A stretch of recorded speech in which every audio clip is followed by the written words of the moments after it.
మన జగన్మాత పార్వతీమాతకు సుబ్రహ్మణ్యుడు ఎలా పుత్రుడైనాడు అని అడిగితే త్రిపుర రహస్యంలో మహత్య ఖండంలో బ్రహ్మగారి మానసపుత్రుడైన సనత్కుమారుడే సుబ్రహ్మణ్యుడిగా వచ్చారని చెప్పబడింది. ఒకరోజు సనత్కుమారుడు తపస్సు చేసుకుంటూ ఉండగా శివపార్వతులు ఆయన తపస్సుకి మెచ్చి ప్రత్యక్షమవుతారు.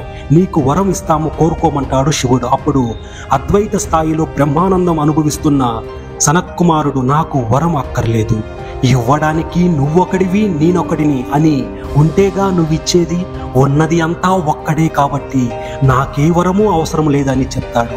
అప్పుడు శంకరుడు ఆగ్రహం చెందినట్లుగా వరం ఇస్తాను అంటే వద్దంటావా, శపిస్తాను అంటాడు. అప్పుడు సనత్కుమారుడు వరము శాపము అని మళ్ళీ రెండు ఉన్నాయా, వరమైతే సుఖము శాపమైతే దుఃఖము అని రెండు లేనప్పుడు నువ్వు వరమిస్తే ఏమిటి, శాపమిస్తే ఏమిటి, ఇస్తే ఇవ్వండి అని ఆయన యథావిధిగా ధ్యాన నిమగ్నుడవుతాడు. అప్పుడు అతని తపస్సుకు మెచ్చిన శంకరుడు సరే నేనే నిన్ను ఒక వరం అడుగుతాను అంటే ఏమి కావాలి అని అడుగుతాడు. అప్పుడు శంకరుడు మాకు పుత్రుడిగా జన్మించమని కోరుతాడు. దానికి సనత్కుమారుడు శంకరుడితో నేను నీకు మాత్రమే కుమారుడిగా వస్తాను అని చెప్తాడు.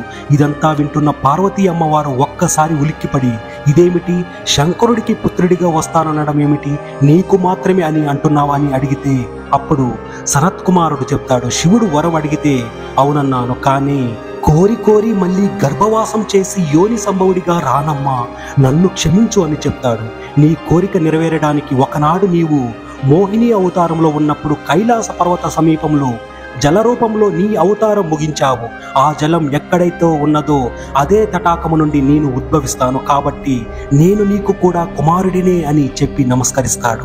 సుబ్రహ్మణ్యుడు అనే నామం ఎలా వచ్చిందంటే ఒకనాడు బ్రహ్మగారి మరియు పరమశివునికి కూడా ప్రణవార్థం బోధించిన వాడు కాబట్టి స్వామి సుబ్రహ్మణ్యం అంటే బ్రహ్మజ్ఞాని అని పిలువబడ్డాడు. అంతేకాదు పుత్రాజిచ్చే పరాజయం అని చెప్పినట్లుగా శంకరుడు కుమారుడు నుండి ప్రణవార్థం విన్నవాడు కాబట్టి శివగురు లేదా స్వామినాథ అనే నామం కూడా ఉంది. సుబ్రహ్మణ్య స్వామిని మన ఆంధ్రదేశంలో సుబ్బరాయుడుగా పూజిస్తారు. బాలుడిగా ఉండేవాడు, కుస్థితులను సంహరించేవాడు, మన్మధుని వలె అందముగా ఉండేవాడు అని కుమారస్వామి అనే నామం వచ్చింది. అసలు లోకంలో కుమార అనే శబ్దం కానీ అలాగే స్వామి అనే శబ్దం కానీ సుబ్రహ్మణ్యుడికే చెందినవి. అలాగే స్వామివారి గల అనేక నామములో గురుగుహ అనే నామము కూడా ఉంది.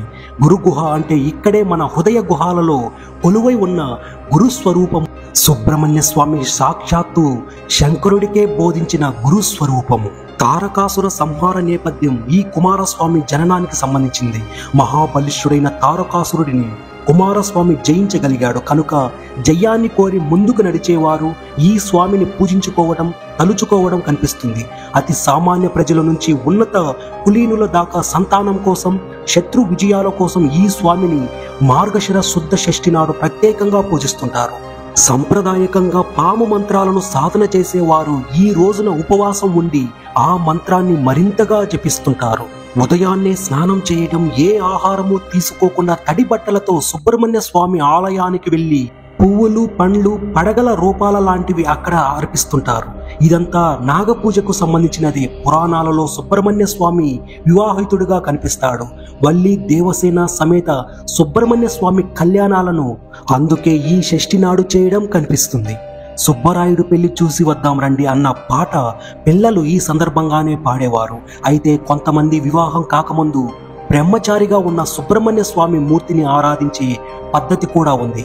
ఆ పద్ధతిలో భాగంగానే ఈ రోజున బ్రహ్మచారికి ప్రాంతాలలో 3 లేదా 5 బ్రహ్మచారులకు పూజ చేయటం, వస్త్రాలు సమర్పించి భోజనం పెట్టి గౌరవించడం జరుగుతుంది.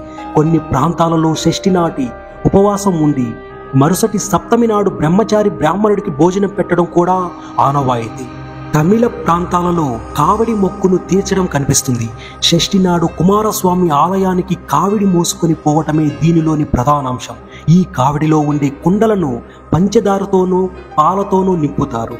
కావడి పంచదారతోనూ పాలతోనూ అనేది మొక్కును బట్టి ఉంటుంది. ఈ పండుగ బాగా ప్రసిద్ధికెక్కింది. సుబ్రహ్మణ్య స్వామి షష్ఠి వెళ్ళగానే వానలు కూడా వెనక్కు తగ్గుతాయని కొందరి నమ్మకం. అలా వానలు తగ్గాక చేసుకోవలసిన పనులను చేసుకోవడానికి అనువైన కాలంగా రైతులు దీన్ని భావిస్తారు. సుబ్రహ్మణ్య ప్రతిష్ఠ చేసిన వారికి సంతానం కలుగుతుందనే నమ్మకం ప్రజల్లో ప్రచారంలో కూడా ఉంది. ఉపవాసం ఉండి సర్పమంత్రాన్ని ఈ రోజున దీక్షగా చేస్తే మళ్ళీ సంవత్సరం వరకు గొప్ప శక్తితో అది పనిచేస్తూ ఉంటుందని కూడా ఓ నమ్మకం ఉంది. సుబ్రహ్మణ్య షష్ఠి వ్రతం వల్ల సామాజిక ప్రయోజనం ఏమిటి అనే వారికి ఈ వ్రత విధానాలలోని దానాలే సమాధానం చెబుతుంటాయి. ఈ మాసంలో చలి బాధను తోటివారు పడకుండా చూడమని సందేశం ఇస్తుంది ఈ వ్రతం. అందుకే ఉత్తరీయాలు, కంబళ్ళు, దుప్పట్లు లాంటి వ్రతంలో భాగంగా దానం చేయాలని చెబుతుంటారు. మార్గశిర షష్ఠి నాడే చంపా షష్ఠి, ప్రవార షష్ఠి లాంటి వ్రతాలను కూడా చేయాలని వ్రత గ్రంథాలు పేర్కొంటున్నాయి. సుబ్బరాయుడు బాలుడైన బాలసుబ్రహ్మణ్యంగా, పెద్దవాడైన సుబ్రహ్మణ్యంగా, స్కందుడుగా, షణ్ముఖుడుగా ఇలా అనేక రకాలుగా అనేక రూపాలలో ఈ షష్ఠి నాడు పూజలు అందుకోవడం జరుగుతుంది.